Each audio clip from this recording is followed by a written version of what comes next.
Hey folks, Nick Talkert here with Nick Knows Nerf. Get that going. Today I've got something a little different than what I usually talk about. Um, there's been a bit of a dust up that's come up on the Nerf Reddit, and that's led me to do a little bit of investigation to look into the matters at hand, and also let me run this because uh, what's been going on is, well, yeah, I'll bring it up for you to see. Basically, Transmogrification Labs, which is a Nerf uh, related seller, they sell 3D printed parts and 3D prints for Nerf and Nerf related goods, has had some kind of issues. But the gist of it is, and I realize the font is very small to see. Um, thank you for I thank him for discussing this at this time, provide all the information regarding Etsy's policy on weapons, as we now consider this matter closed, essentially saying they won't accept any more contact from Transmogrification Labs. And Transmogrification Labs says, I understand that, but none of us are selling items that cause harm. They are foam and are sold to children as young as 8 years old. Then the response from the contactor is, I can assure you that your items were not singled out for removal. All sellers and listings in our marketplace are subject to the same policies, which you can review, and gives the link. Regardless of other sellers' conduct, it is your responsibility to comply with Etsy's seller policy. Thank you for understanding. Now that interested me because again, I have literally I have bought items from Transmogrification Lab. I believe they're the ones who sold me my dark cutting pattern, and I want to say one of my 3D printed blasters. Now, this intrigued me, but I'm not one to believe uh, just what I see. I tend to do some research, and I like to hear both sides of the story. So I went in and I had to run through the shenanigans of getting at least someone humanish on a chat at Etsy to ask about this, and I got some interesting points. Now, this lovely person said, I've taken a look and there are currently no official, because I was asking, or deadlines regarding the removal of Nerf related products on our end. I appreciate you sharing your concerns, and I'm sorry to hear that this situation is causing an uncertainty. I recommend keeping close eye on our policy page for any updates regarding this matter. Please let me know if there's anything else I can help you with. And then, because I also fence, and I've seen the source, I was rereading the weapons clauses and noted their notes that swords are not mentioned in the listings. Are they under review? And this is cut off, so I will go to the next part. While I can't go into specific details about the information from a different account than yours, the sellers who do not follow policies are permanently removed from our marketplace. The goal is to keep marketplace safe and secure for everyone, and we have systems in place to investigate all these cases. I know how important it is for you to have clarification on this, and for any updates or changes, please keep an eye on our official policy page. And I then thanked them because it was very understanding, and I mentioned that this will be. Oh, sorry. Let me see if I can take this banner off for a second. Very useful and interesting information for my viewers. That would be you, fine folks. Now, whoops, I don't want to bring that up yet. I am not a lawyer. I will make that crystal clear, but I do tend to be rather good with understanding terms of service and rather good with contracts in general. I'm very good at finding clauses. So I wanted to understand what their angle was.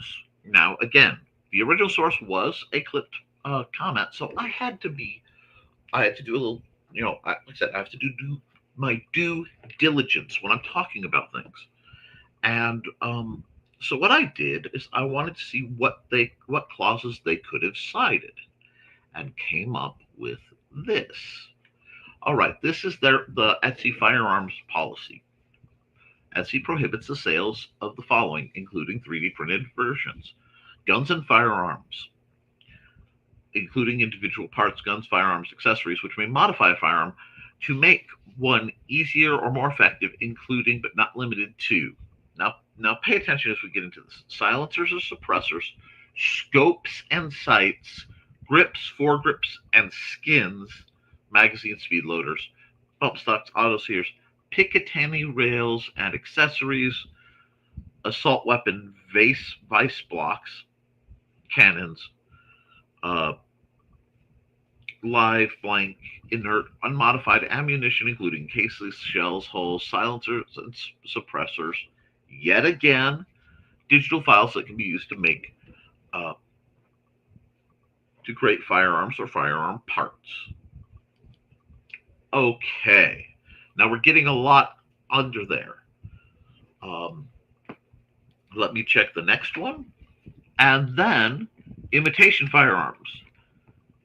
Any imitation of firearm that fires projectiles with the potential cause injury, including those from non-powder guns, such as metal BBs, plastic pellet projectiles, uh, paintballs, imitation firearms that resemble actual firearms, even if blaze orange barrels present, digital listings that can be used to create imitation firearms of any kind, any item that's prohibited under the law, and it goes into BB guns and airsoft guns, realistic look-alike guns. Uh, and then talks about things that could be sold on Etsy, basically being non-firing, very obviously toy guns. So this is the part where I postulate what's happening. Well, in the hobby space of the Nerf crafters, there are certain things that have become the norm. Picatinny rails, different foregrips that can be attached to Picatinny rails, uh, better sights. I mean, these are all common things. I have ordered such things for my Nerf blasters because they are indeed Nerf blasters. I I have no need nor desire to use these to actually highlight anything to be used in a dangerous manner. That's not what I'm about. However, given the nature of this policy, I can see highly both. You know, if you okay, if you look at how the the rules are regulated, they can't by saying anything Picatinny, anything foregrip. That's going to zap a lot of uh, uh, blaster related parts. The other thing is that the main idea is they list their projectiles. Uh, let me bring it back because I want the phrasing right. I'm doing a lot of thinking, but these are the things that modify. So again, scopes and sights, grips, foreskins, um, and any number of things like auto sears and things would be difficult to tell if you don't know what you're looking at. What could be used? Is this a Nerf piece or is this a potential firearm piece from an uninformed? Another issue, and this is where it comes in: any imitation firearm that fires projectiles with the potential to cause injury, including uh, non-powder guns, and it gives examples of metal BBs, plastic projectiles, and paintballs, um, imitation firearms, and digital listings therein. Um, So, if we look at all that, it's pretty clear what's going on. Within their terms of service, they don't want anything that could uh, cause harm. Now, this is problematic because if we were honest, the uh, the pro level Nerf blasters, especially on the high end, the more extreme blasters, um, could injure someone. This is why we always talk about wearing eye protection. Um, so what I am seeing is that Etsy has backstopped themselves pretty well. And what I would recommend to anyone who's paying attention is concerned about this. One, if you're going to buy from someone who is on Etsy and selling an item you want, uh, if you have the money, do it now. I had been trying to get money aside because I wanted to review one of my dream blasters of all time, being a snapper. Now, I do have a 3D printer. It's that little guy over there. And I have made like two successful prints off of it. But since then, I've failed miserably. I will be learning and expanding my 3D print capability very soon. And I'll get into that too. Um, but as Nerf blasters, as flingers, whatever you want to call them, have evolved, there is and it's going to be unpopular to say so, but a potential for them to be dangerous. And that is triggering liability. We've seen what's happened in Australia and the other places that have the uh, gray triggers that are indicating that they are the lower powered versions, FPS caps,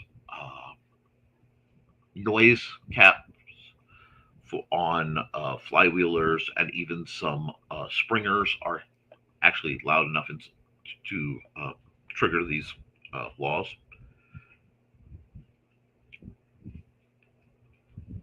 It is a delicate time in the hobby.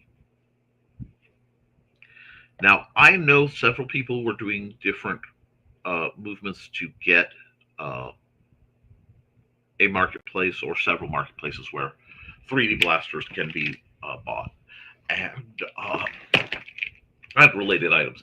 And many of the more established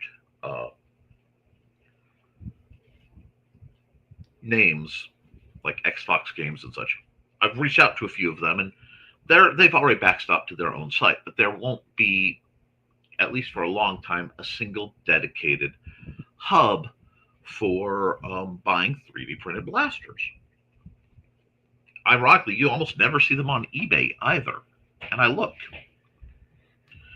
Um, so it's one of those where I will be digging into and gladly taking more information. This comes at a rough time because the tariff battles have really affected imports to America. Um, they are frankly making life increasingly difficult on certain items, and I expect that to genuinely worsen before it gets better. So, what do we do? Well, I think as the hobbyist side of things, the 3D printer is still what I think one of the greatest technologies for freedom. It it allows the bypassing of of manufacturers, marketers, and retailers. You simply either create or buy the plans for what you need, or acquire them because there are a great many share sites, and then you acquire the raw material yourself, which is at a fairly reasonable price, and you can print off your own such items. I believe this is obviously one of the biggest jumps in technology that's going on. But I mean, it's historic, And this is old news, but we have to look at it through the lens of current events. Um, if the tariff situation continues in America, the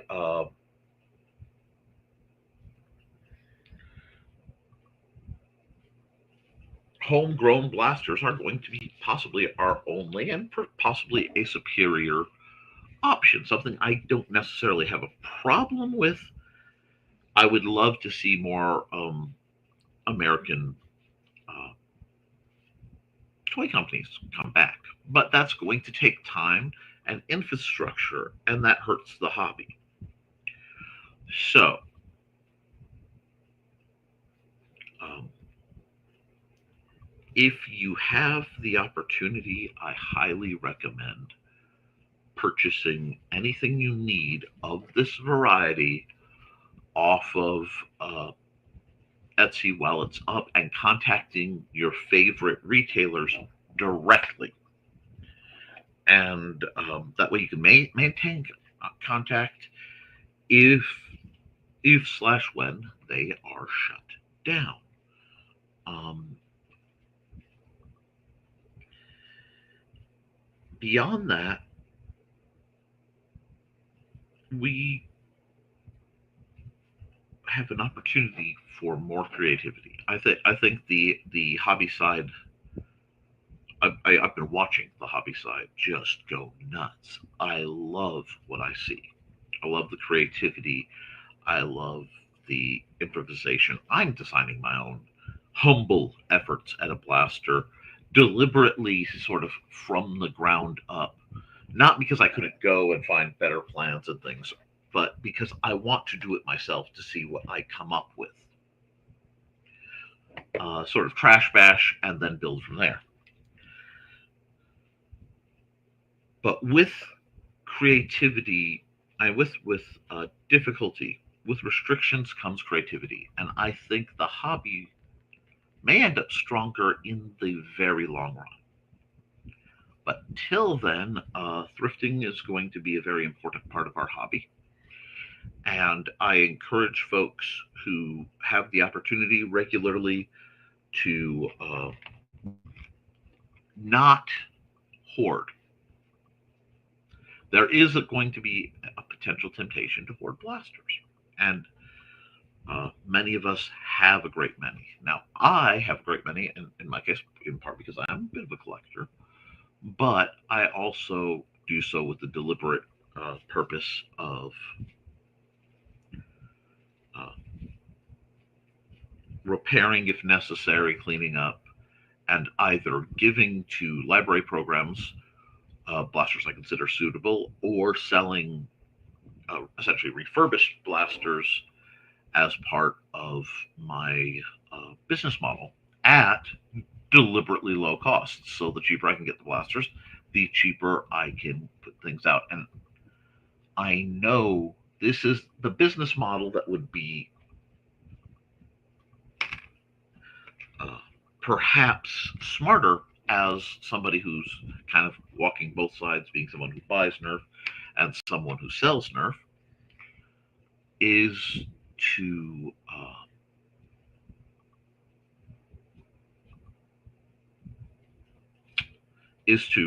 try to make as good a profit as the market allows. But my purpose isn't to do that. My purpose is to be able to afford to buy the blasters that I then can donate to the library to get more kids with more blasters having more fun away from screens. So, this is a great time for the people who've maybe got a bit of backstock to consider doing things like the Blasters for Books program that I've run 2 years now. Set it up locally. Uh, it's an opportunity for the people to do projects much like Lidl Dynamics does, where their design, the specialty is lower, no hardware, say for elastics, you know, low-cost blasters.